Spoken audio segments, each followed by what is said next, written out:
Quand nous lui faisons confiance, il nous guide et nous pourvoit abondamment. Réflexion. En qui faites-vous confiance aujourd'hui? 2. L'importance de l'obéissance. Verset. Si vous obéissez fidèlement à mes commandements, en faisant tout ce que je vous ordonne et en gardant mes statuts et mes jugements, alors je vous ferai prospérer. Lévitique 25:3 NTLH. Commentaire. L'obéissance aux commandements de Dieu est essentielle pour vivre une vie prospère. Réflexion. Obéissez-vous aux commandements de Dieu dans tous les domaines de votre vie? 3. La prospérité est le fruit de la foi. Verset. Et sans la foi, il est impossible d'agréer à Dieu, car il faut que celui qui s'approche de Dieu croie qu'il existe et qu'il récompense ceux qui le cherchent. Hébreux 11:6 NTLH. Commentaire. La foi est la base pour recevoir les promesses de Dieu. Sans foi, nous ne pouvons pas expérimenter la véritable prospérité. Et réflexion. Votre foi est-elle ferme en Dieu? 4. Le pouvoir de la gratitude.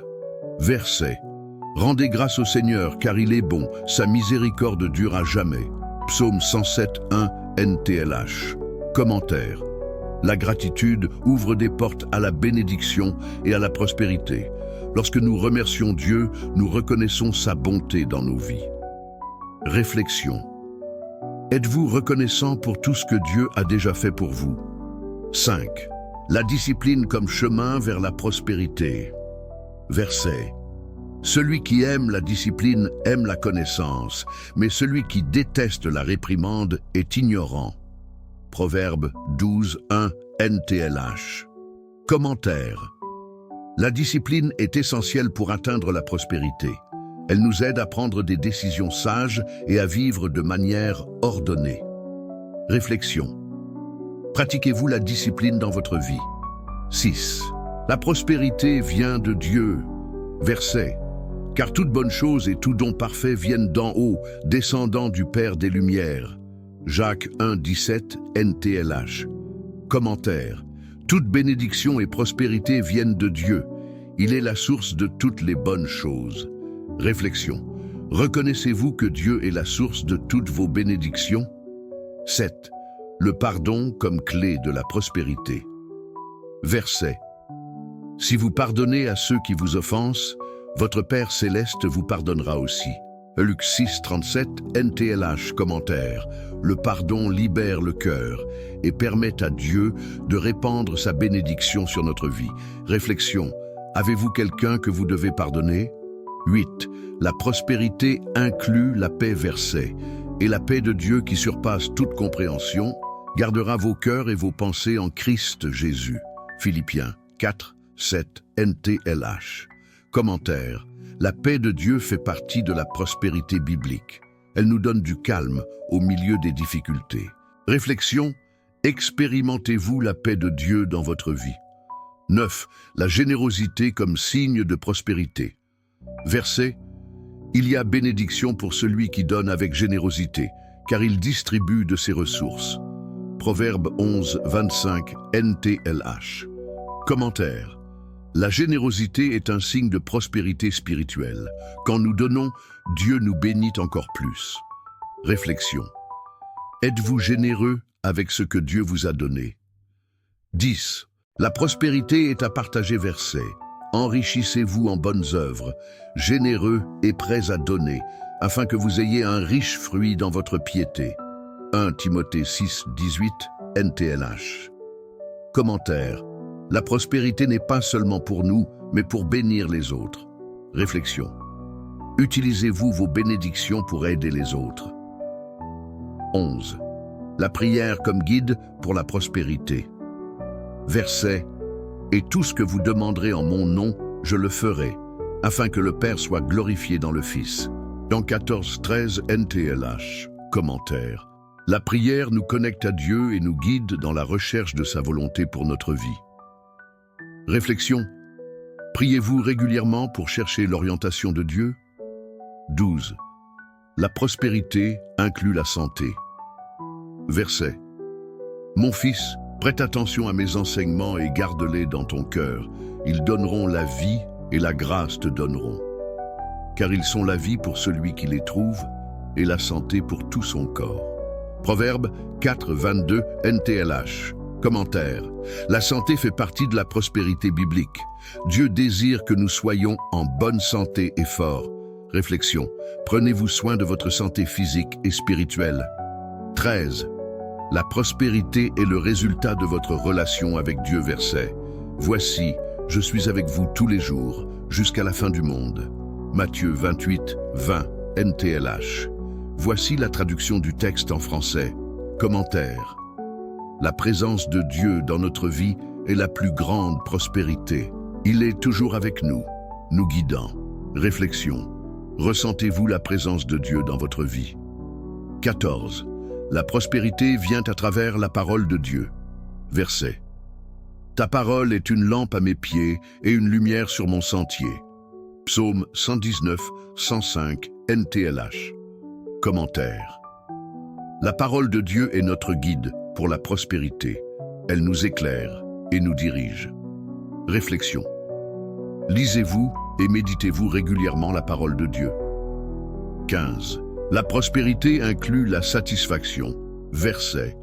Et Dieu a rempli de prospérité l'œuvre de ses mains. Genèse 39, 3, NTLH. Commentaire.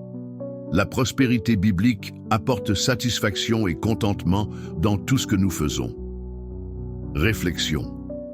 Êtes-vous satisfait de ce que Dieu fait dans votre vie? 16. La prospérité est pour glorifier Dieu. Verset. Et tout ce que vous faites, faites-le de tout votre cœur, comme pour le Seigneur et non pour les hommes. En Colossiens 3, 23, NTLH. Commentaire. Toute prospérité que nous recevons doit glorifier Dieu. Réflexion. Utilisez-vous vos bénédictions pour glorifier Dieu? 17. La prospérité inclut la sagesse. Verset. Et la sagesse a été créée en premier, avant toute œuvre. Proverbe 8, 22, NTLH. Commentaire. La sagesse de Dieu nous guide pour prendre de bonnes décisions qui mènent à la prospérité. Réflexion. Recherchez-vous la sagesse de Dieu dans vos décisions? 18. La prospérité est le résultat de la persévérance. Verset. Et nous savons que toute chose coopère au bien de ceux qui aiment Dieu. Romains 8, 28, NTLH. Commentaire. Même dans les difficultés, Dieu travaille pour notre bien et notre prospérité. Réflexion. Avez-vous confiance que Dieu travaille dans votre vie, même dans les difficultés? 19. La prospérité inclut la joie. Verset. La joie du Seigneur est notre force. De Néhémie 8, 10, NTLH. Commentaire. La joie fait partie de la prospérité spirituelle. Dieu veut que nous soyons heureux en sa présence. Réflexion. Expérimentez-vous la joie du Seigneur dans votre vie? 20. La prospérité est pour servir les autres. Verset. Car le Fils de l'homme n'est pas venu pour être servi, mais pour servir. Marc 10, 45, NTLH. Commentaire. La prospérité biblique nous habilite à servir les autres, comme Jésus l'a fait. Udei, réflexion. Utilisez-vous vos bénédictions pour servir les autres? 21. Voici la traduction du texte en français. La prospérité inclut la pureté du cœur. Verset. Heureux les cœurs purs, car ils verront Dieu.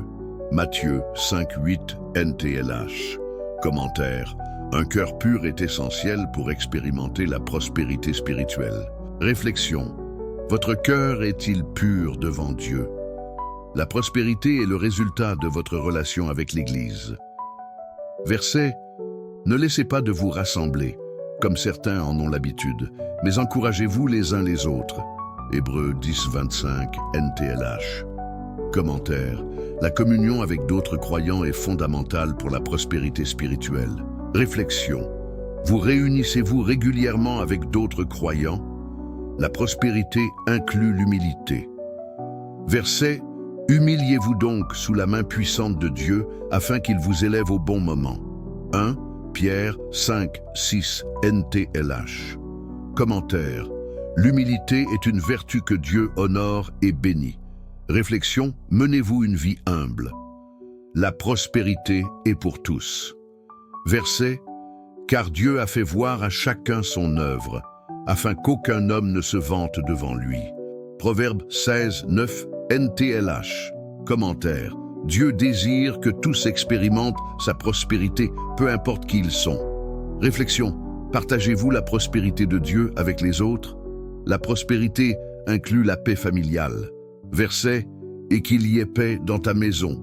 Genèse 43, 29, NTLH. Commentaire. La paix dans nos familles fait partie de la prospérité biblique. Réflexion. Priez-vous pour la paix dans votre famille? La prospérité est le résultat de votre foi en action. Verset. La foi sans œuvre est morte. Jacques 2, 26, NTLH. Commentaire. La véritable foi se manifeste par des actions qui glorifient Dieu et mènent à la prospérité. Réflexion. Votre foi est-elle accompagnée d'actions? La prospérité inclut la liberté spirituelle. Verset. Si donc le Fils vous affranchit, vous serez réellement libre. 1:8-36 NTLH. Commentaire. La liberté spirituelle fait partie de la prospérité biblique. Jésus nous libère de tout joug. Réflexion. Expérimentez-vous la liberté spirituelle en Christ? La prospérité est à partager avec les nécessiteux. Verset. Souvenez-vous des pauvres, car j'en aurai plaisir. Galates 2:10 NTLH. Commentaire. La prospérité biblique inclut le soin des nécessiteux et des orphelins. Réflexion. Aidez-vous les nécessiteux? Voici la traduction du texte en français. La prospérité inclut la force spirituelle. Verset. Vous serez fortifiés par tout le pouvoir divin selon sa richesse glorieuse. Colossiens 1:11 NTLH. Commentaire. Dieu nous fortifie spirituellement afin que nous puissions vivre une vie prospère. Réflexion. Cherchez-vous la force spirituelle en Dieu? La prospérité est le résultat de votre obéissance à la parole. Verset. Que la parole de Christ habite en vous avec richesse. Colossiens 3, 16 NTLH. Commentaire. L'obéissance à la parole de Dieu apporte prospérité spirituelle et matérielle. Réflexion. Obéissez-vous à la parole de Dieu dans tous les domaines de votre vie? La prospérité inclut l'esprit renouvelé. Verset. Et ne vous conformez pas à ce monde, mais soyez transformés par le renouvellement de votre esprit. Romains 12, 2 NTLH. Commentaire. Un esprit renouvelé nous aide à voir la vie d'une manière qui plaît à Dieu et apporte prospérité. Réflexion. Renouvelez-vous votre esprit avec la parole de Dieu? La prospérité est destinée à être utilisée pour le royaume de Dieu. Verset. Soyez riches en bonnes œuvres, généreux et prêts à donner, afin que vous ayez des fruits abondants dans votre piété. 1 Timothée 6, 18 NTLH. Commentaire. La prospérité biblique doit être utilisée pour faire avancer le royaume de Dieu sur terre. Réflexion. Utilisez-vous vos bénédictions pour l'avancement du royaume. La prospérité est éternelle. Verset. Voici notre espoir est le Seigneur, la force de notre cœur et notre refuge pour toujours. Psaume 33, 20 NTLH. Commentaire. La prospérité biblique n'est pas seulement pour cette vie, mais aussi pour l'éternité. Réflexion. Vivez-vous avec une perspective éternelle? Appel à l'action. Maintenant que vous avez réfléchi sur le chemin vers la prospérité biblique, je vous demande de faire un engagement envers Dieu pour vivre selon les principes bibliques. Priez en demandant des conseils et de la force pour appliquer ces enseignements dans votre vie. De plus, partagez ces leçons avec d'autres, afin que tous puissent expérimenter la prospérité qui vient de Dieu. Que Dieu vous bénisse abondamment. Sujet 34. La prospérité dans la foi. Verset, Marc 11, 24. Commentaire. La foi est un élément essentiel pour atteindre la prospérité biblique. Jésus nous enseigne qu'en priant, nous devons croire que nous avons déjà reçu ce que nous demandons, et cela sera. Voici la traduction du texte en français.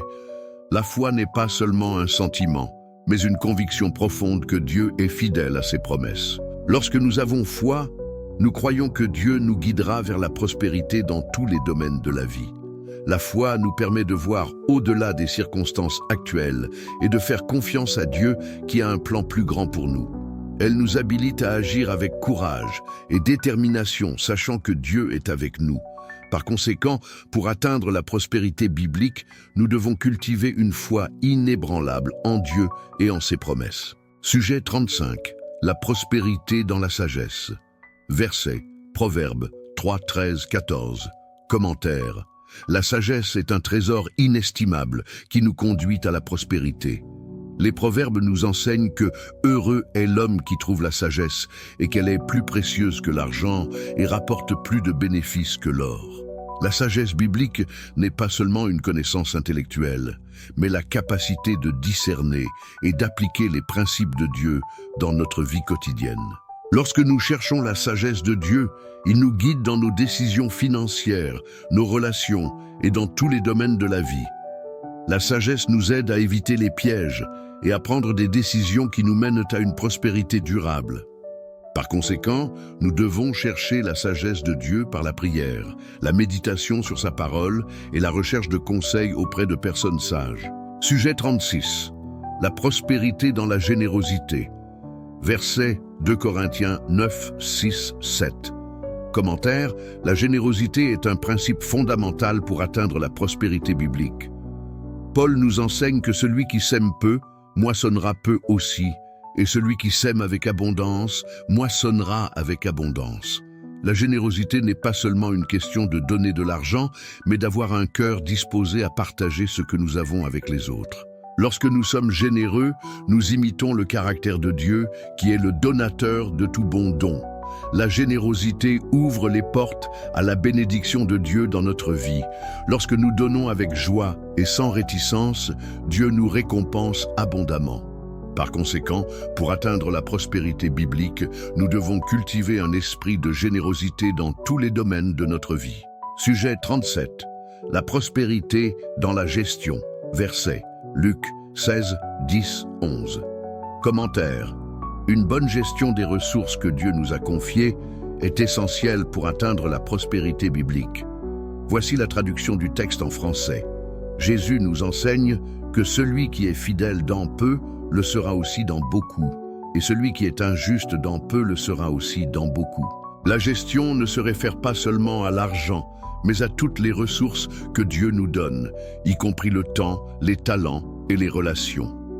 Lorsque nous gérons bien ce que Dieu nous a confié, il nous confie davantage. Une bonne gestion nécessite sagesse, discipline et responsabilité.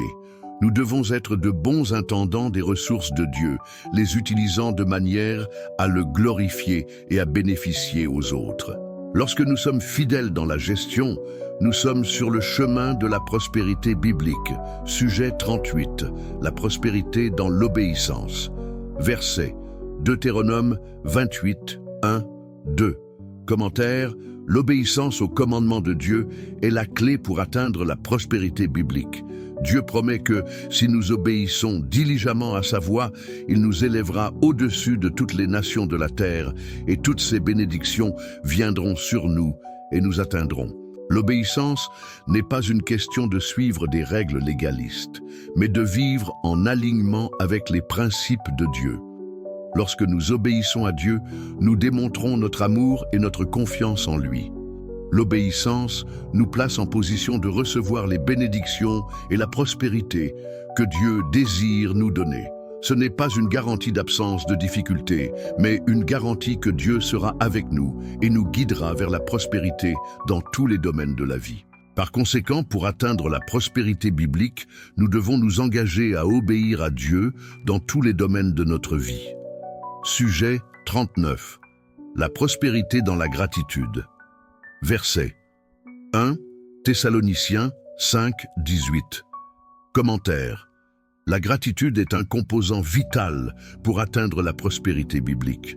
Paul nous exhorte à rendre grâce en toutes circonstances, car c'est la volonté de Dieu pour nous en Christ Jésus. La gratitude n'est pas seulement une réponse émotionnelle, mais une attitude du cœur qui reconnaît la bonté et la fidélité de Dieu. Lorsque nous sommes reconnaissants, nous nous concentrons sur les bénédictions que nous avons déjà reçues, plutôt que sur ce qui nous manque. La gratitude nous aide à maintenir une perspective positive et à faire confiance à Dieu pour subvenir à tous nos besoins. Lorsque nous exprimons notre gratitude à Dieu, nous ouvrons les portes à plus de bénédictions dans notre vie. Voici la traduction du texte en français. Ainsi, pour atteindre la prospérité biblique, nous devons cultiver une attitude de gratitude en toutes circonstances. Sujet 40. La prospérité dans la patience. Verset Hébreux 10, 36. Commentaire. La patience est une vertu essentielle pour atteindre la prospérité biblique. L'auteur de l'Épître aux Hébreux nous encourage à persévérer, afin qu'après avoir fait la volonté de Dieu, nous puissions recevoir la promesse. La patience n'est pas seulement la capacité d'attendre, mais de maintenir la foi et l'espoir durant le processus. La prospérité biblique ne vient pas toujours de manière instantanée ou facile. Souvent, elle nécessite un processus de croissance et de maturité. Lorsque nous sommes patients, nous démontrons notre confiance en Dieu et en son timing parfait. La patience nous permet de persévérer dans les difficultés et de continuer à chercher Dieu, même lorsque nous ne voyons pas immédiatement les résultats. Ainsi, pour atteindre la prospérité biblique, nous devons cultiver la patience et la persévérance dans notre marche avec Dieu. Sujet 41. La prospérité dans l'humilité. Verset Proverbe 22, 4. Commentaire. L'humilité est un fondement crucial pour atteindre la prospérité biblique. Les proverbes nous enseignent que la récompense de l'humilité et de la crainte du Seigneur est la richesse, l'honneur et la vie. L'humilité n'est pas une faiblesse, mais une force qui nous permet de reconnaître notre dépendance à Dieu. Lorsque nous sommes humbles, nous sommes disposés à apprendre, à écouter et à suivre la direction de Dieu. L'humilité nous protège de l'orgueil et de la confiance en soi, qui peuvent nous mener à l'échec. Lorsque nous sommes humbles, Dieu nous élève et nous guide vers la prospérité dans tous les domaines de la vie. Ainsi, pour atteindre la prospérité biblique, nous devons cultiver une attitude d'humilité devant Dieu et devant les autres. Sujet 42. La prospérité dans la sagesse financière. Verset Proverbe 21, 20. Commentaire.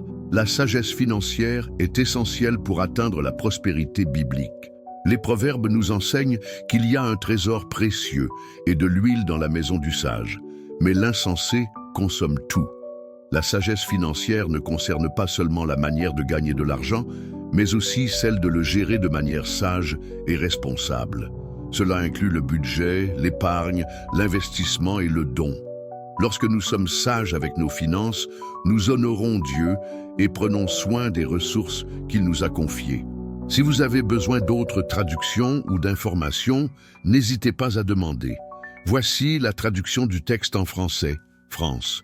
La sagesse financière nous protège des dettes, du gaspillage et de la mauvaise gestion.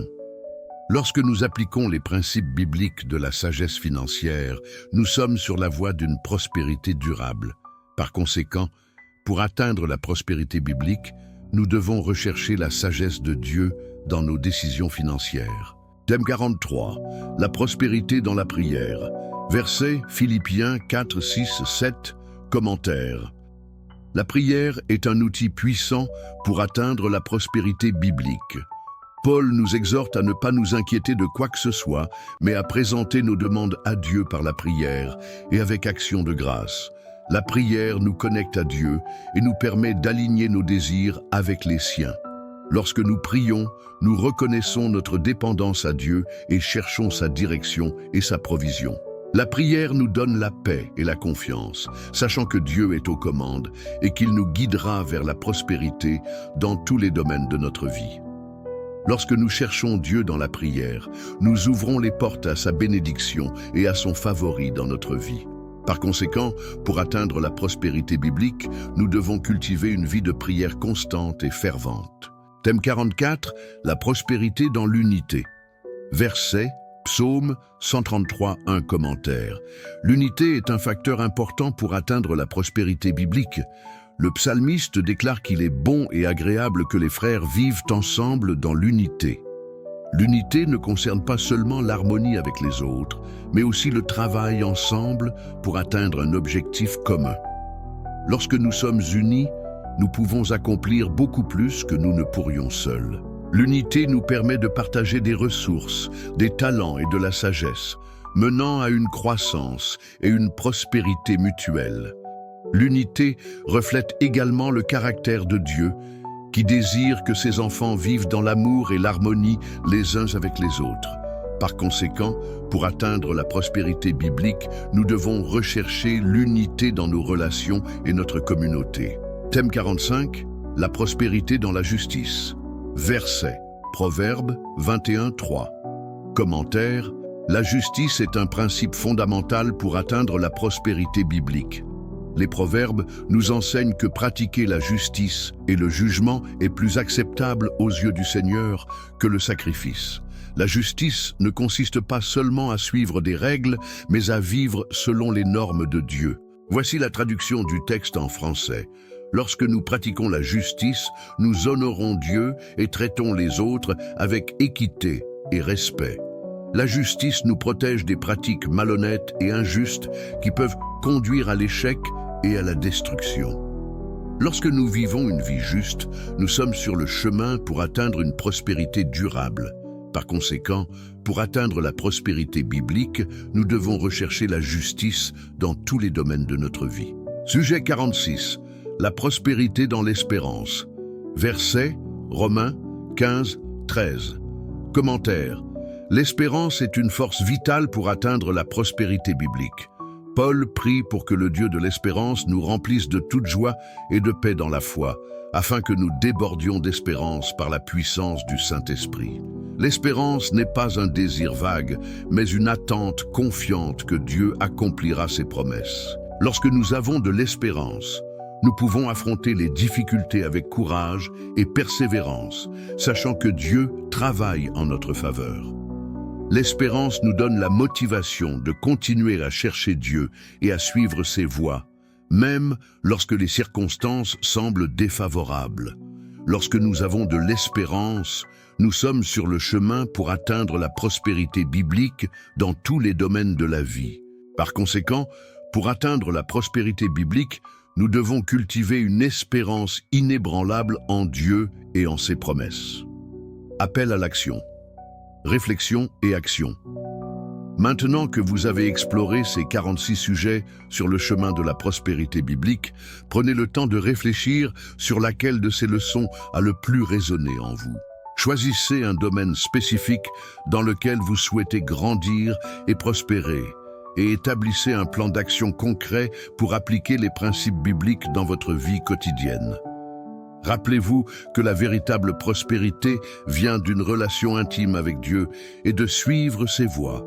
Commencez aujourd'hui à marcher vers une vie plus prospère et bénie.